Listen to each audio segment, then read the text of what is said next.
معزز سادات کرام، علماء اہل سنت، جمیع برادران اسلام، السلام علیکم ورحمۃ اللہ تعالی وبرکاتہ۔ قال اللہ تبارک وتعالی فی شان عظمت حبیبہ الکریم، اعوذ باللہ من الشیطان الرجیم، ان اللہ وملائکتہ یصلون علی النبی یا ایہا الذین آمنوا صلوا علیہ وسلموا تسلیما۔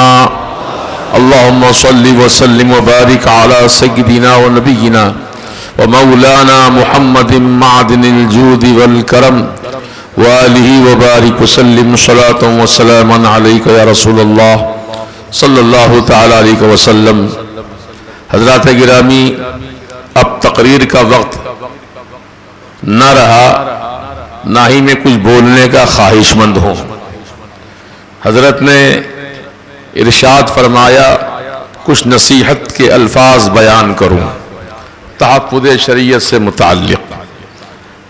جیسا کہ آپ نے صبح 10 بجے سے اس وقت تک مسلسل ہمارے ملک و ملت کے عظیم الشان، بیٹھو یار تھوڑا سکون سے بیٹھو، عظیم الشان علماء اہل سنت نے بہت ہی پیارے انداز میں، اچھوتے انداز میں تحفظ شریعت کے مختلف عنوانات پر تقریریں فرمائیں، اور آپ نے یقیناً ان کو بہت غور سے سنا بھی اور پسند بھی کیا۔ جو کچھ ہمارے علماء حق نے ارشاد فرمایا، یقیناً وہ ہمارے آپ کے لیے، ساری دنیا کے مسلمانوں کے لیے بہترین نصیحت ہے۔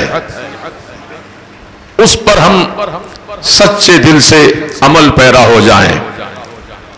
جیسا کہ اس کانفرنس کا عنوان ہی تحفظ شریعت کانفرنس ہے۔ تحفظ شریعت، شریعت کی حفاظت کرنا، یہ ہم سب کی ذمہ داری ہے۔ بولی ہے نہیں ہے؟ ہم تمام مسلمانوں کی ذمہ داری ہے، چاہے وہ قادری ہوں، چشتی ہوں، سہروردی ہوں، نقشبندی ہوں، کسی سلسلہ حق سے ان کا تعلق ہو، ہیں تو اہل سنت و جماعت، تم تمام اہل سنت و جماعت اس حقانیت کی بنیاد پر کہ ہمارا مذہب، ہمارا مسلک، ہمارا مشرب بالکل حق ہے اور یہی سچ ہے۔ تو تحفظ شریعت کے سلسلے میں بس ایک ہی بات کہنا چاہتا ہوں۔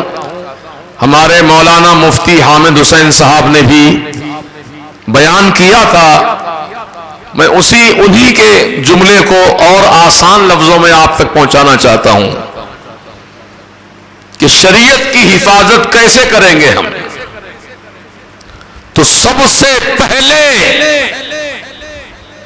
ہم تمام مسلمانان عالم شریعت مطہرہ کے اصولوں پر، قوانین پر سختی کے ساتھ عمل پیرا ہو جائیں۔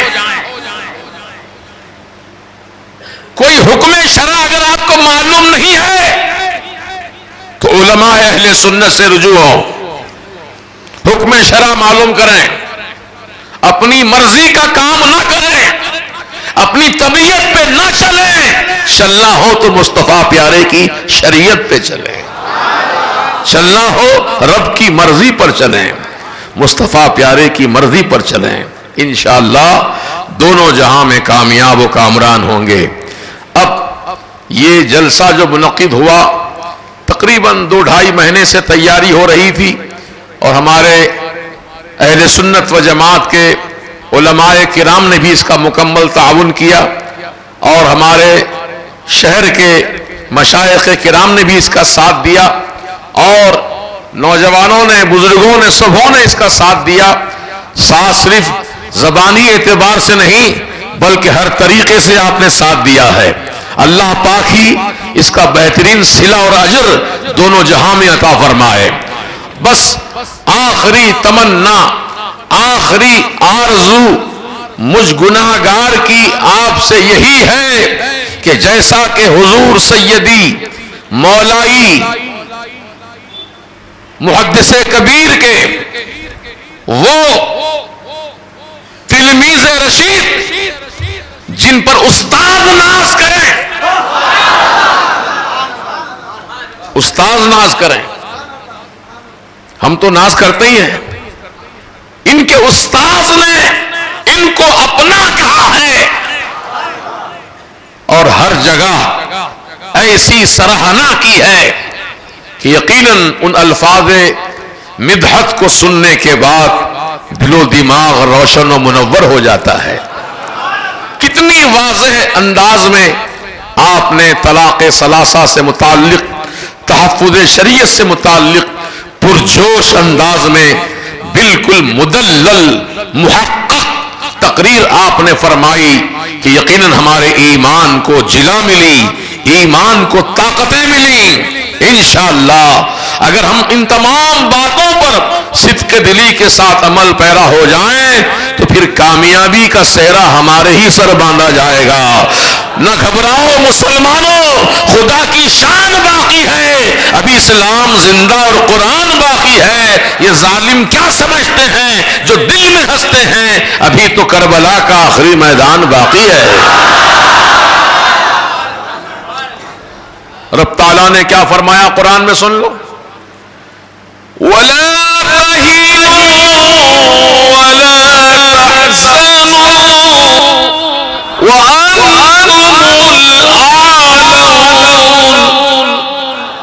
وَأَنْتُمُ الْأَعْلَوْنَ إِن كُنتُم مُؤْمِنِينَ.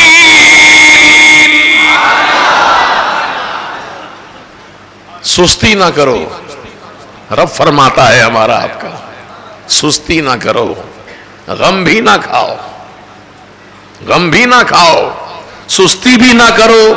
وَأَنْتُمُ الْأَعْلَوْنَ، تم ہی اعلیٰ رہو گے. ہمارا رب فرما رہا ہے قرآن پاک میں، تم ہی اعلیٰ رہو گے، تم ہی کامیاب رہو گے، تم ہی سر بلند رہو گے، تم ہی سب سے آگے رہو گے، اونچے رہو گے. شرط اتنی ہے کہ تم سچے ایمان والے بن جاؤ. سچے ایمان والے بننا ہے تو مسلک اعلیٰ حضرت پر عمل پیرا ہو جاؤ. انشاءاللہ یہاں ہر چیز کی صراحت، ہر چیز کی وضاحت قرآن کریم اور احادیث طیبہ کی روشنی میں پیش کر دی گئی ہیں. اب اللہ تعالیٰ سے میری دعا ہے کہ اس کانفرنس کو کامیاب بنانے میں جتنے حضرات نے بھی حصہ لیا، تعاون کیا، دامے، درمے، قدمے، قلمے اور ہر طریقے سے جو تعاون کیا، اللہ پاک ان کو دونوں جہاں کی بہتریاں عطا فرمائے اور حضور سیدی تاج الشریعہ و بدر الطریقہ کے سایہ عاطفت کو ہمارے سروں پہ دراز فرمائے. حضور محدث کبیر کے بھی سایہ عاطفت کو ہمارے سروں پہ دراز فرمائے اور حضرت کے تلمیذ خاص جن پر استاذ ناز فرماتے ہیں حضرت علامہ مولانا مفتی شمشاد احمد صاحب مصباحی مدظ اللہ النورانی، جو ہماری دعوت پر لبیک کہتے ہوئے آپ حیدرآباد کی سرزمین پر مرکز اہل سنت حیدرآباد تشریف لائے. آپ کا آنا یقیناً ہمارے لیے قابل مبارکباد ہے. آپ کا آنا ہمارے لیے قابل قدر ہے، قابل فخر ہے کہ آپ جیسی گوناگو مصروفیت والی شخصیت ایک دعوت پر آپ نے فرمایا انشاءاللہ ضرور آؤں گا، اور آ گئے. یہ مخلص جو ہوتے ہیں نا، ان کا ایسا ہی شیوا ہوتا ہے. بس الحمدللہ حضرت تشریف لائے اور بڑا کامیاب مدلل بیان فرمایا، دل کو تسلی ہو گئی. جلسے کا مقصد، جلسے کے انعقاد کا مقصد پورا ہو گیا. انشاءاللہ ہم امید رکھتے ہیں حضرت سے کہ جب کبھی ایسی ضرورت یہاں واقع ہو جائے، ضرورت پڑ جائے ہم آپ کو آواز دیں گے، آپ کو ہم دعوت دیں گے بسر و چشم، اور انشاءاللہ آپ کی ذات کریمانہ سے امید قوی ہے کہ ہم فقیروں کی دعوت کو آپ ضرور قبول فرمائیں گے انشاءاللہ۔ بس ان کلمات پر میں آپ سب کا شکریہ ادا کرتا ہوں، میری ماں بہنوں کا بھی شکریہ ادا کرتا ہوں، نوجوانوں کا اور تمام برادران اسلام کا، جو صبح سے آپ بھوکے پیاسے بیٹھ کر یہاں اللہ اور اللہ کے رسول کا ذکر سن رہے ہیں، اور یہ فقیر بھی الحمدللہ آپ کے ساتھ ہے، پوری رات سفر کرتا ہوا وجے واڑہ سے جلسہ کر کے رات میں صبح فجر کے وقت حیدرآباد پہنچا، بس گھنٹہ ڈیڑھ گھنٹہ میں نے آرام کیا۔ ہمارے مقبول میاں نے کہا حضرت مفتی صاحب کے آنے کے لیے بھی وقت ہے، آپ ان کے آنے تک آرام کر لیجئے۔ میں نے کہا نہیں، میرے تمام مدعو علماء آ چکے ہیں، اسٹیج پر جلوہ فرما ہیں، عوام بھی آ چکی ہے، اور میں غیر حاضر رہوں یہ مناسب نہیں ہے۔ میری نیند قربان کرتا ہوں عشق مصطفیٰ پر، میں اپنا آرام قربان کرتا ہوں محبت رسول پر۔ میری کیا حقیقت ہے، میری کیا حقیقت ہے، میری کیا حیثیت ہے؟ من آنم کے من دانم، یہ تو بزرگوں کا فیضان ہے۔ طبیعت تو چاہ رہی تھی کہ تھوڑی دیر آرام کر لوں، لیکن پھر میرے ضمیر نے مجھ کو للکارا، آرام کرنے کے لیے قبر کی منزل ہے، زمین پر کام ہے، زمین کے اندر آرام ہے۔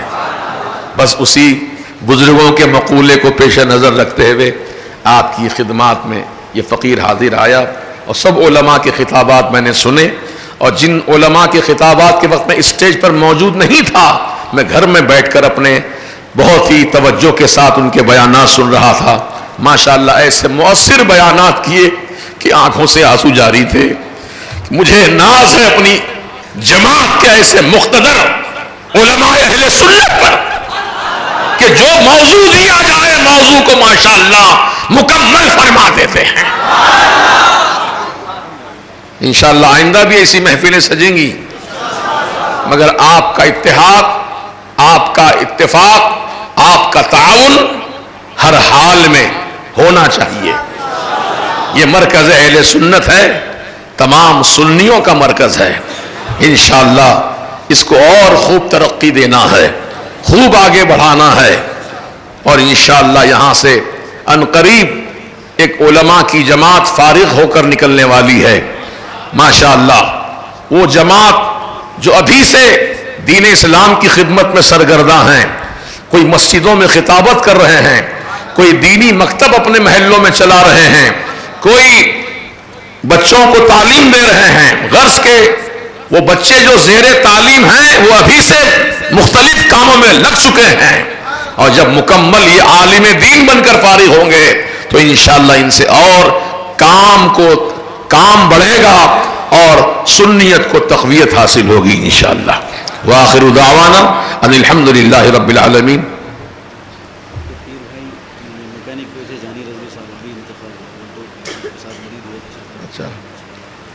جانی رضوی صاحب جو گنٹور کے رہنے والے ہیں، یہ حضور سرکار مفتی اعظم کے مریدوں میں سے تھے، ان کا انتقال ہوا، ابھی خبر ملی ہے۔ اللہ تعالیٰ جانی رضوی صاحب کی مغفرت فرمائے رسول پاک کے صدقے میں، اور اللہ تعالیٰ ان کو سید ارحان کی صحت کے لیے دعا۔ سید طاہر، سید ارحان، سید ارحان اور کیا ہے، 4 سال کا بچہ ہے، 4 سال کا بچہ ہے، لیور کا پرابلم ہے، ان کا لیور جو ہے کچھ متاثر ہے۔ اللہ تعالیٰ اپنے حبیب کے صدقے میں سید عرفان ارحان کو صحت کاملہ شفا عاجلہ عطا فرمائے۔ سید طاہر بھی محمد اقبال صاحب، محمد احمد علی صاحب، ان کی صحت کے لیے دعا کی جاتی ہے، اور ہمارے جناب عمران طاہر صاحب کہ جن کے والد صاحب کا انتقال ہوا چند سال پہلے، لیکن مسلسل وہ اپنے والد کی روح کو سکون و ثواب پہنچانے کی خاطر ان کے فرزند دلبند عمران طاہر صاحب ہمیشہ ایسے نیک کاموں میں بھرپور تعاون فرماتے ہیں۔ اللہ پاک ان کے والد صاحب کی مغفرت فرمائے، اور جتنے میرے بھائیوں نے چاہے وہ چھوٹا تعاون کیا ہو کہ بڑا تعاون کیا ہو، جو مسلمان میرے بھائی، ان کے والدین، جو مسلمان مرد مسلمان عورتیں دنیا سے گزر گئے، مولا تعالیٰ ان سب کی مغفرت فرما دے۔